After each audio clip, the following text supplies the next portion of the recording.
This is the murder of Eric Richins. Eric Richins was born to Jean and Linda Richins on May 13, 1982 in Bountiful, Utah. Eric was a lover of outdoor sports. He loved hunting, but most of all, he was a family man, and he loved to provide for his family and give them everything that they need. He was a very successful entrepreneur. Eric was also the eldest of his siblings and looked after his younger sisters. Eric was brought up on a ranch where he took care of his family cattle and worked alongside his father, Gene. Eric was also a very attentive father to his three sons, Carter, Ashton, and Winston, and loved and adored his wife, Kouri. March 4th, 2022, supposed to be a night of celebration for Eric and Kouri at their house in Kamas, Utah. The couple had a few drinks to celebrate Kouri's new business deal. The couple enjoyed themselves for the rest of the night,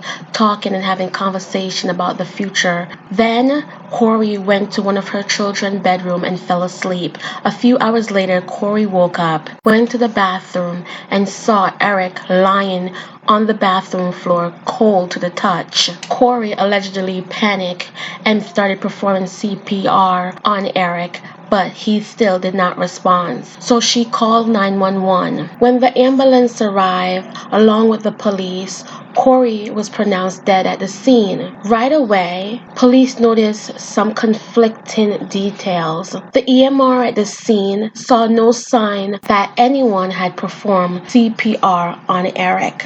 The EMT personnel were able to determine that by the amount of blood that was still in Eric's mouth. Eric's wife, Kouri, also told authorities that she had left her phone plugged up in her bedroom. However, investigators found that it had been locked and unlocked several times and showed movement before she placed the 911 call. The couple were married for 9 years at the time of Eric's death. On March 6, 2022, days after Eric's death, Kouri allegedly had a locksmith drilled into her husband's safe, which contained between $125,000 and $165,000 in cash, according to the amended court documents. When Eric Richins' sister, Kouri Richins Benson, told Kouri to leave the safe alone, Kouri replied angrily and punched Katie in her face and neck. The sheriff was called at that moment, and also Eric's attorney for his estate was notified.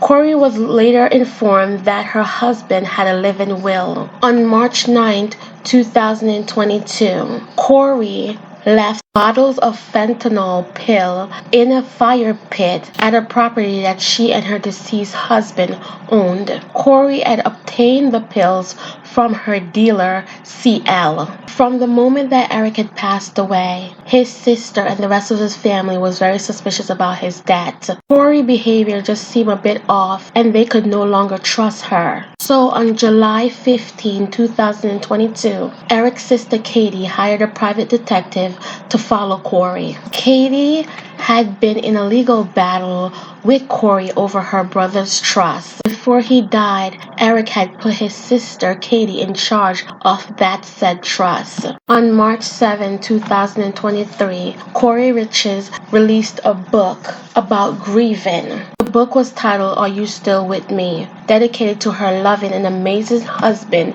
she said, Eric Richins. While Kouri was promoting her book on TV, she spoke about how she and her kids wrote this book for her husband, and it was to mainly help them with the grief. In the 41-page book available on Amazon, the father in the son dream told his child that he's always with him at every moment. On May 8, 2023, Kouri was arrested on charges of aggravated murder and 3 counts of possession of controlled substance with intent to distribute. She did not enter in a plea at the time of her arrest. While police officers did their investigation on Kouri and the reason to why she might have killed her husband, they found out that Kouri purchased at least 4 life insurance policies on her husband, totaling nearly $2 million between 2015 and 2017. On September 2020, Eric discovered that his wife had allegedly obtained and spent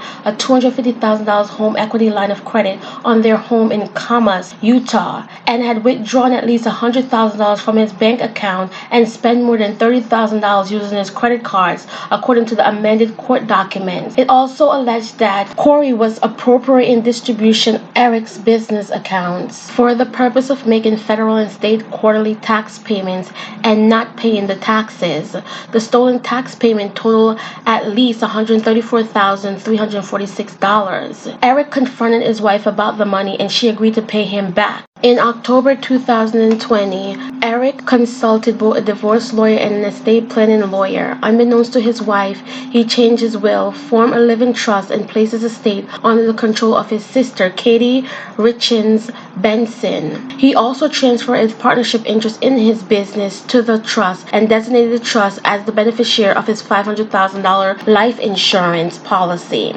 On January 1st, 2022, Eric Richins and his business partner had $2 million life insurance policy that listed each other as the beneficiary, but Kouri later changed the policy to list her as a beneficiary. Her husband was alerted to the change and put his business partner back on as the beneficiary. Later that same month, she allegedly used an application to be filed for a new $100,000 life insurance policy on Eric's life. Before Eric Richins died, he confided in family members that he believed that Kouri had been having an extramarital affair throughout the course of their marriage. Eric's lawyer would later tell the New York Post that despite his suspicion, Eric stayed with his wife to spare their 3 young sons from growing up in a broken home. He lived for those boys, he said. I believe he would have stayed in a less than desirable relationship if it meant he could do right by them.